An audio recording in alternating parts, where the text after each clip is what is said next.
Hello everyone, कैसे हैं आप सभी लोग। उम्मीद करता हूं आप सभी अच्छे होंगे और अपनी पढ़ाई लिखाई अच्छे से कर रहे होंगे। तो जैसा कि आप सभी जानते हैं कि आप लोग क्लास 11 से 12th में आ चुके हो और हम लोग क्लास 12th का बैच भी स्टार्ट कर चुके हैं। लेकिन अधिकांश बच्चे ऐसे हैं जिनको ये नहीं पता है कि अपना तैयारी हम लोग कैसे शुरू करें। और देखिए, किसी भी अगर आप युद्ध में जाते हैं तो युद्ध आपको जीतना है तो उससे पहले क्या जरूरी है, उस युद्ध की रणनीति बनाना। एक महाभारत में आप लोगों ने सुना ही होगा कि रणभूमि में युद्ध जीतने से पहले मनोभूमि में युद्ध जीतना पड़ता है। तो हमें कैसे अपने क्लास 12th में अच्छा मार्क्स लाना है, कैसे हमें 95 प्लस या 450 प्लस नंबर कैसे लाना है, उसके लिए एक प्रॉपर हमें रणनीति की आवश्यकता होगी। और रणनीति क्या है, आज हम लोग इसी वीडियो में हम लोग इस सब के बारे में चर्चा करने वाले हैं। तो यदि आप डेडिकेटेड के साथ इस वीडियो को देखते हैं और ये जो मैं 10 पॉइंट्स आप लोग को बताने वाला हूं, इन सभी चीजों को आप फॉलो करते हो तो आप अपने बोर्ड एग्जाम में बिल्कुल 450 नंबर ला सकते हो। आपका 11th कैसा गया, आप लोग 11th में पढ़े नहीं पढ़े, 11th बर्बाद हो गया, जो भी हो उससे कोई फर्क नहीं पड़ता है। यदि आप क्लास 12th में सीरियस होकर के अभी लगभग जो आपके पास 1 साल का समय बचा हुआ है, लगभग 300 दिन अभी बचे हुए हैं आपके पास, अगर इसमें आप डेडिकेटेड के साथ पढ़ते हो तो लगभग आप 450 नंबर ला सकते हो। अब देखिए, हम लोग क्या क्या ऐसी चीजें हैं जो फॉलो करें कि हम क्लास 12th में बेहतर मार्क्स स्कोर कर सकते हैं। तो उसके लिए सबसे ज्यादा जरूरी क्या है, देखिए, कोई भी आपको एग्जाम अगर क्लियर करना है तो उसमें सबसे ज्यादा इंपॉर्टेंट क्या होता है, उस एग्जाम का सिलेबस। तो आपको क्लास 12th का जो सिलेबस है उसके बारे में अच्छे से पता होना चाहिए। अब सिलेबस कहां से जानोगे, हम लोगों ने प्रत्येक सब्जेक्ट का सिलेबस अपने इस चैनल पर डिस्कस किया है, ठीक है। तो बायोलॉजी के लिए आप सर्च करना class 12th biology syllabus by Ajit sir, आपको ओरिएंटेशन क्लास हमारा मिलेगा, वहां से बायोलॉजी का सिलेबस आप लोग देख लोगे। आप क्या करो कि प्रॉपर प्रत्येक सब्जेक्ट का एक अपने कॉपी पे क्या करो, ऊपर लिखो, जैसे कि बायोलॉजी का बना रहे हो तो लिखो बायोलॉजी सिलेबस। और बायोलॉजी में आपको क्या क्या पढ़ना है, प्रत्येक सिलेबस को अच्छे से 1 2 3 करके पॉइंट वाइज बना लो, क्योंकि सिलेबस आपके नजर के सामने रहेगा तो आपको पता होगा कि हमने इतनी चीजें कवर कर ली है, इतनी चीजें पढ़ ली है, इतना चीजें बाकी है, ठीक है। तो सबसे आपका पहला इंपॉर्टेंट काम क्या है कि क्लास 12th का जो आपका सिलेबस है उसका मन करे तो प्रिंट आउट निकलवा लो या फिर कॉपी में नोट करके जहां भी पढ़ते हो उसके सामने उसको चिपका लो, ठीक है। सिलेबस आपको पता रहेगा तभी आप बोर्ड एग्जाम में बेहतर मार्क्स स्कोर कर सकते हो, ठीक। चलिए, दूसरा पॉइंट से हमें क्या करना है कि दूसरा देखिए, आपके बोर्ड एग्जाम का जो क्या कहा जाए मेन ब्रह्मास्त्र जो होता है वो क्या है, तो आपकी एनसीईआरटी का टेक्स्ट बुक है। तो आपको देखिए, किसी भी प्राइवेट बुक से कोई पढ़ा रहा है, चाहे आप पढ़ रहे हो या कोई टीचर पढ़ा रहा है या नहीं पढ़ा रहा है, जो भी हो, आपको सबसे मूलभूत बात किस पे ध्यान रखना है कि प्राइवेट बुक अच्छे हैं, ठीक है, कंपटीशन आपको निकालना है तो एक्स्ट्रा नॉलेज आपको चाहिए, लेकिन ये एनसीईआरटी को आप इग्नोर नहीं कर सकते हो, क्योंकि यही आपका मेन क्या है, कोर है, इसी से सारी चीजें बनाई जाती हैं। तो एनसीईआरटी को हर हाल में आपको फॉलो करना है, ठीक। चलिए, दूसरा चीजें हमें क्या करना है कि अगर देखिए एनसीईआरटी फॉलो करते हो आप, सिलेबस भी आपको मालूम चल गया, लेकिन डेली आप मेहनत नहीं करते हो तो आपका जो टारगेट है 450 के आसपास नंबर लाने का वो पूरा नहीं होगा। अब इसमें हमें क्या करना है, डेली देखिए, डेली हमें क्या बनाना है, टू डू लिस्ट बनाना है। टू डू लिस्ट का मतलब क्या होता है कि डेली आप क्या करने वाले हो, क्या क्या पढ़ने वाले हो, उसका एक विवरण। आप लोग क्या करना है, एक छोटा सा 5-10 रुपए का कॉपी आता है, उसको ले लो और डेली ऊपर क्या करो, लिखो टुडे, ठीक है, टुडे। और यहाँ पे जो भी तारीख है, जैसे कि आज है 26 फरवरी 2026, ऐसे ऊपर लिख दो। और आज दिन भर में आप क्या क्या पढ़ने वाले हो पहले ही उसका एक लिस्ट बना लो। इसका फायदा क्या है हम बताने वाले हैं आपको, पहले जानो करना क्या है। यहाँ पे क्या करो, अपना टू डू लिस्ट बनाओ। और जैसे कि मान लो कि आपने पहला क्या टारगेट बनाया कि आज हमें क्लास 12th का चैप्टर 1 बायोलॉजी का हमें क्या करना है, रिवीजन करना है, ठीक है। दूसरा टू डू लिस्ट बनाओ कि अगर मान लो कहीं आप लोग ऑफलाइन क्लास करते हो या ऑनलाइन क्लास करते हो तो कुछ होमवर्क मिला होगा, चाहे कुछ पढ़ाया गया होगा। तो जैसे कि मान लो आज हमने चैप्टर 3 पढ़ाया आप लोग को, ठीक है, बायोलॉजी में चैप्टर 3 पढ़ाया, तो यहाँ पे लिख लो चैप्टर 3 का रिवीजन, ठीक है। मैथ भी चाहे फिजिक्स भी आपको पढ़ाई हुआ होगा तो फिजिक्स में जो टॉपिक आपका पढ़ाई हुआ है उसका रिवीजन कर लो। और साथ में अगर कुछ क्वेश्चन मिला है तो उसको भी यहाँ पे लिख लो अगला चौथा नंबर में कि हमें आज ये क्वेश्चन बनाने हैं, ठीक है। तो मतलब अपने अनुसार आप देख सकते हो इस चीज को कि एक पेज में क्या करो, डेली का अपना शेड्यूल बनाओ कि आज पूरे दिन भर में अगर सब कुछ सही रहा तो हमें मूलभूत इन 5-6 चीजों को या 7 चीजों को अच्छे से पढ़ना है। आप अपने अनुसार यहां रख सकते हो, कोई ये नहीं है कि 7 ही बनाना है, 5 ही बनाना है, आप 4 5 6 7 जो भी टॉपिक्स हो सिलेक्ट करो डेली कि हमें हाँ इतने टारगेट डेली फॉलो करने हैं। और जब ये आप टारगेट इसको ऐसे कॉपी में लिख लो, उसके ठीक सामने यहाँ पे क्या करो, बॉक्स बनाओ, सभी टारगेट्स के बगल में दो दो बॉक्स बनाओ। ठीक, इससे होगा क्या, देखो ऐसे आप क्या करो, डेली का बॉक्स बनाओ। अगर मान लो कि आपने लिखा कि आज हमें चैप्टर 1 बायोलॉजी का रिवीजन करना है, ठीक है, और आपने इस चीज को यदि कर लिया तो इसके सामने सही का चिन्ह लगा दो। अगर दूसरा आप लोग लिखे थे कि चैप्टर 3 का हमें रिवीजन करना है जो सर पढ़ाए थे, अगर उसको कर लिए हो तो राइट का चिन्ह बनाओ, नहीं किए हो तो क्रॉस का चिन्ह बनाओ। वैसे ही मान लो फिजिक्स किए हो तो राइट, नहीं किए हो तो रॉन्ग कर दो। ऐसे ही करोगे तो क्या होगा, डेली आपको मालूम चलेगा कि आप कितना पढ़ रहे हो। ठीक है, क्या क्या चीजें आपकी छूट रही हैं, और जो जो चीजें आपकी छूट रही है, मान लो ये चीजें आपने नहीं की तो जो आज के टारगेट में फॉलो आपने लिखा था कि इसको हमें करना है, लेकिन आप किसी कारणवश नहीं कर सके, तो इस टारगेट को नेक्स्ट डे का जो आप टू डू लिस्ट बनाओगे उसमें इसको ऐड करो, और अगले दिन हर हाल में प्रयास करो कि जो चीजें कल छूटी थी उसको हम कवर कर लें, और साथ में आज का जो आप टारगेट बनाओगे उसको भी कवर करें। ठीक है, इससे फायदा क्या होगा कि आपके पास आपका पूरे दिन का दिनचर्या रहेगी कि हमें पूरे दिन में करना क्या है। ठीक है, जितने भी बड़े बड़े मंत्री, नेता, बिजनेसमैन होते हैं, सबका क्या होता है, एक एजेंडा होता है कि दिन भर में हमें क्या क्या करनी है। ठीक है, और उस अनुसार वो लोग अपने कार्य करते हैं और वो ज्यादा प्रोडक्टिव हो पाते हैं, ज्यादा कार्य कर सकते हैं, जिससे क्या होता है वो अपने फील्ड में, जिस भी फील्ड में हो उसमें ज्यादा उनका नाम होता है। वैसे ही आप अपना भी क्या करो, डेली का टू डू लिस्ट बनाओ, इसको फॉलो करो, और डेली आप मेहनत करते हो, डेली ऐसे टू डू लिस्ट बना करके पढ़ोगे तो कहीं नहीं आएगा 450 नंबर। हम लोग क्या करते हैं, देखो कि हम लोग कभी आप देते हैं पूरे जोश जोश में, और एक दो दिन खूब पढ़ेंगे, अगले दिन से जोश ठंडा, हम लोग पढ़ना कम कर देंगे। तो आप क्या करो कि ना ही हमें ज्यादा पढ़ना है ना ही कम पढ़ना है, एक डिसिप्लिन बनाओ कि हाँ हमें 5 ही टारगेट डेली फॉलो करना है, लेकिन वो रोज करना है।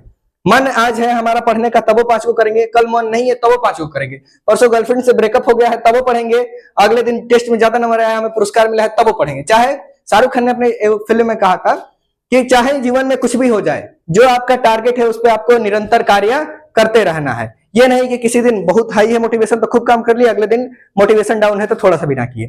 ठीक है, तो एक अपना डिसिप्लिन बनाओ, हमेशा डिसिप्लिन को प्रायोरिटी दो, मोटिवेशन उतना जरूरी नहीं है। मोटिवेशन किसको दिया जाता है, वो दिया जाता है मजदूरों को, राजा को मोटिवेशन की जरूरत थोड़ी ना है, मोटिवेशन मजदूरों के लिए, आप मजदूर थोड़ी ना हो, राजा हो, और राजा डिसिप्लिन फॉलो करता है। तो डिसिप्लिन अपने अंदर लाओ, डेली टारगेट बनाओ और डेली टू डू लिस्ट बनाओ और इसको डेली फॉलो करो। ठीक है, चलिए, तो आशा करता हूं आपको टू डू लिस्ट क्या है, कैसे बनाना है, इसके महत्व क्या है, ये समझ में आया होगा।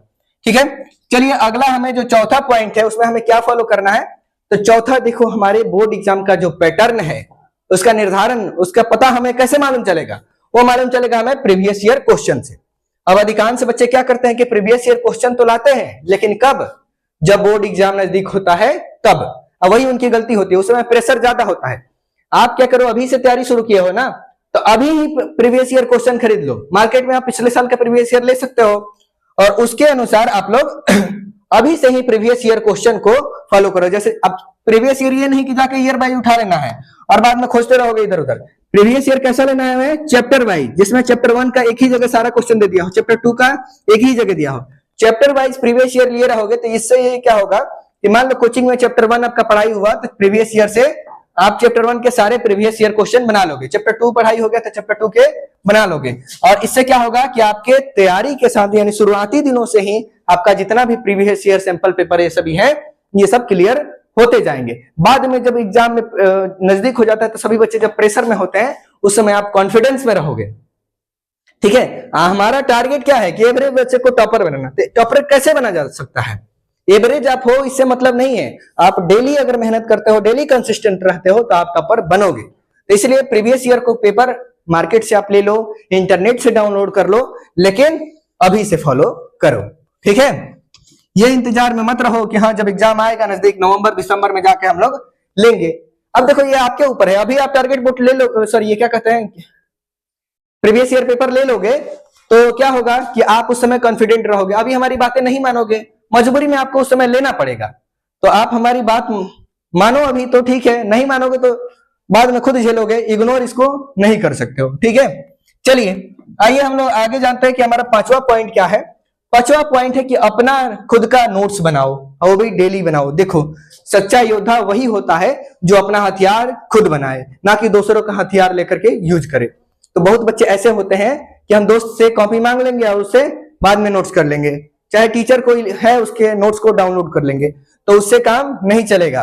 आप अपना नोट्स बनाए रहोगे तो आप खुद से लिखोगे तो क्या होता है, वो चीजें याद होती हैं, ठीक है, और उसको बाद में पढ़ोगे तो आपको रिकॉल करने में चीजों को आसानी होगी। इसलिए अपना नोट्स खुद बनाओ, किसी दूसरे पर नोट्स के लिए डिपेंड ना रहो। क्लास डेली आओ, आप लोग डेली पढ़ो, डेली आपको जो लिखाया जा रहा है उससे अपना डेली का डेली नोट्स बनाओ, ठीक है। अगला पॉइंट क्या है, छठा नंबर हमारा, कि सभी सब्जेक्ट्स को बराबर का मतलब महत्व दो, बराबर ध्यान दो।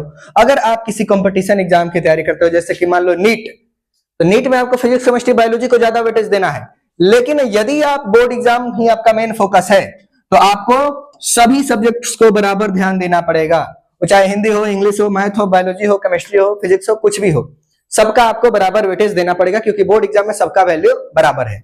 लेकिन आपका लक्ष्य है कि हमें आईआईटी देना है तो फिर आप मैथ का ज्यादा वेटेज दो, आपका लक्ष्य है कि हमें नीट देना है तो आप फिर बायोलॉजी को ज्यादा वेटेज दे सकते हो, ठीक है।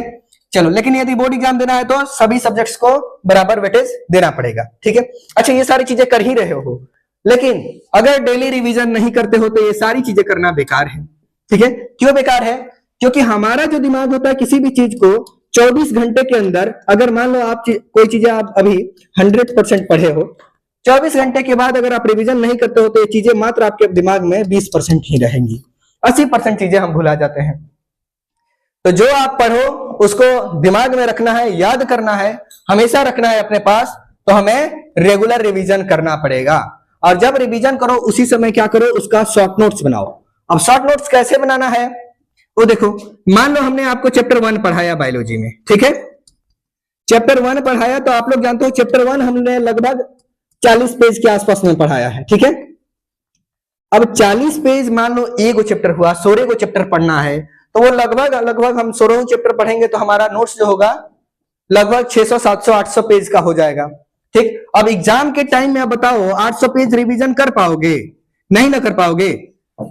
लेकिन क्या होगा कि यदि आप अभी से शॉर्ट नोट्स बनाते हो, अगर चैप्टर 1 पढ़े 40 पेज में नोट्स है, तो क्या 40 पेज का सारा भाषा आपको याद करने की जरूरत है?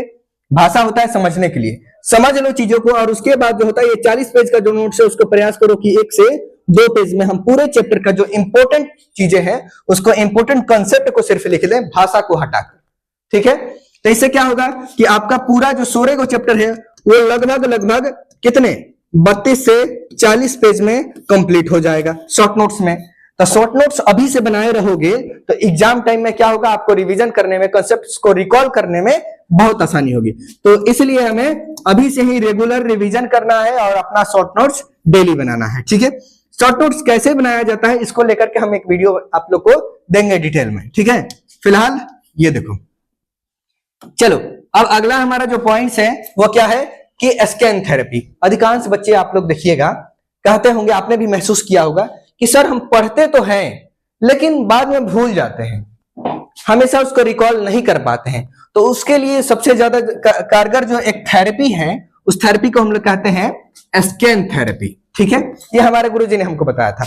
जैसे कि मान लो बायोलॉजी में आपने कोई कंसेप्ट पढ़ा, जैसे कि जनन है, तो जनन आप लोग क्या करो कि कॉपी में एक बार रिवीजन उसको करो और उसके बाद क्या करो, कॉपी रख दो, ठीक है, आंख अपना बंद करो और सोचो कि आपने क्या पढ़ा है और दिमाग में उसको रिकॉल करने का आंख बंद करके प्रयास करो। वैसे क्या होगा कि आप उस चीजों को स्कैन करते हो, पढ़ते नहीं हो, सिर्फ दिमाग में ऐसे बंद करके आंख पढ़ोगे तो आपके दिमाग में सारी चीजें स्कैन होती हैं, और उस चीजों को जब आप दिमाग बंद करके स्कैन करोगे तो वो चीजें आपके सबकॉन्शियस माइंड में स्टोर हो जाता है, उससे चीजों को आप अधिक देर तक रिकॉल करके रख पाते हो। तो इसलिए जो भी चीजें आप पढ़ो, दिन भर पढ़े हो, उसको रात को सोने के समय क्या करो, आंख बंद करो और सोचो अपने अंदर, दिमाग में सोचो कि आप अपने दिन भर में क्या पढ़ा है, क्या क्या लाइन पढ़े आपने, कॉपी निकाल करके एक बार पढ़ लो, फिर उसको आंख बंद करके रिकॉल करने का प्रयास करो। उससे क्या होगा, वो सारी चीजें आपके दिमाग में सेट हो जाती हैं, ठीक है, और आप चीजों को जल्दी भूलते नहीं हो। तो ये जो आपकी बीमारी है कि हम पढ़ते तो हैं लेकिन बाद में भूल जाते हैं, उस बीमारी का इलाज स्कैन थेरेपी ही है। कैसे करना है अभी आपको हम बता चुके हैं। चलिए अगला चीजें जो हमारी है 9वां नंबर पॉइंट, कि देखिए इतना सारा चीजें आपको करना है, आपको 450 नंबर लाना है और आप पड़ जाते हो डिस्ट्रैक्शन में, ठीक है। यानी कि फेसबुक पर मान लो, चाहे इंस्टाग्राम पर आया मैसेज एंजल प्रिया का, और आप क्या करें, पूरा एंजल प्रिया से हाय हेलो करने में लग गए, तो फिर आपकी भी लग जाएगी, ठीक है। तो या तो आप ये 8 चीजों को फॉलो करो, वो अगर 8 चीजों को फॉलो करना है तो इस चीज को काट दो, ठीक है। अन्यथा यदि आपको ये सब चीजें करनी है तो फिर ये भुला जाओ कि आपको 450 नंबर या ये भुला जाओ कि आपको 450 नंबर लाना है। तो आप दोनों में से कोई एक ही चीजों को चूज कर सकते हो, ये नहीं कि हम ये भी करेंगे वो भी करेंगे, ऐसे नहीं होगा, ठीक है। या तो यही कर लो नहीं तो वो करो, कोई एक चूज करना होगा। ये आप अपने ऊपर डिसाइड कर लो कि आपको क्या करना है। आपको 450 नंबर चाहिए, मैट्रिक में इंटर में अपने एरिया में सबसे ज्यादा नंबर लाना है, कि ये लैला मजनू के चक्कर में पड़ के अपना करियर बर्बाद करना है। इट्स डिपेंड ऑन यू, ठीक है।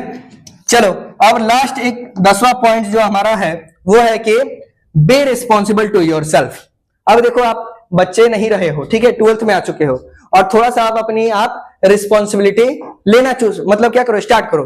अब आप सोचोगे कि देखो ये सर हमको बढ़िया से नहीं पढ़ाए, चाहे हमारे घर में ये कंडीशन है इसलिए नहीं पढ़ पा रहे, तो ये सब चीजें बहाने हैं, ठीक है। घर में शोर गुर मतलब क्या हो रहा है, हल्ला ज्यादा हो रहा है इसलिए नहीं पढ़ पा रहे, तो ये सब बहाने हैं। उस सब चीजों को इग्नोर करो, हटाओ, और आप अपने लक्ष्य को क्या करो, महत्व दो, और अपने प्रति, अपने लक्ष्य के प्रति रिस्पॉन्सिबल हो। परिस्थितियां चाहे कैसी भी हो, आपको मेन आपका लक्ष्य क्या है कि 450 नंबर हमें 12th में लाना है, और उसके लिए कितना भी डिस्ट्रैक्शन हो सबको हम लोग हटा करके अपने लक्ष्य पे ध्यान देंगे। और इन सारी चीजों को फॉलो करते हो, यदि अपने पूरे ये जो आपके पास लगभग 300 दिन है, इन सारी चीजों को फॉलो करते हो और अपना तैयारी अच्छे से करते हो, तो आप बोर्ड एग्जाम में 450 नंबर ला सकते हो, ठीक है। भले ही आपका 11th कैसा भी गया हो, लेकिन अभी भी आप अगर डेडिकेटेड रूप से पढ़ोगे, इन सारी चीजों को फॉलो करोगे, तो आप बोर्ड एग्जाम में बेहतर स्कोर करोगे। और बाकी कोई भी दिक्कत है तो आपके अजीत भैया आपके साथ है, कमेंट करना, हम हमेशा आपके हर चीज का, हर समस्या का समाधान देने के लिए रेडी हैं। बस आप हम पे विश्वास करो, हमारी टीम पे विश्वास करो, कोई भी दिक्कत है बिना डरे बिना झिझके आप लोग हमसे पूछ सकते हो, ठीक है, कमेंट कर सकते हो, ठीक है। चलिए आज के लिए इतना ही, कोई भी दिक्कत हो तो कमेंट करिए, मिलते हैं अगले वीडियो में, तब तक के लिए जय हिंद।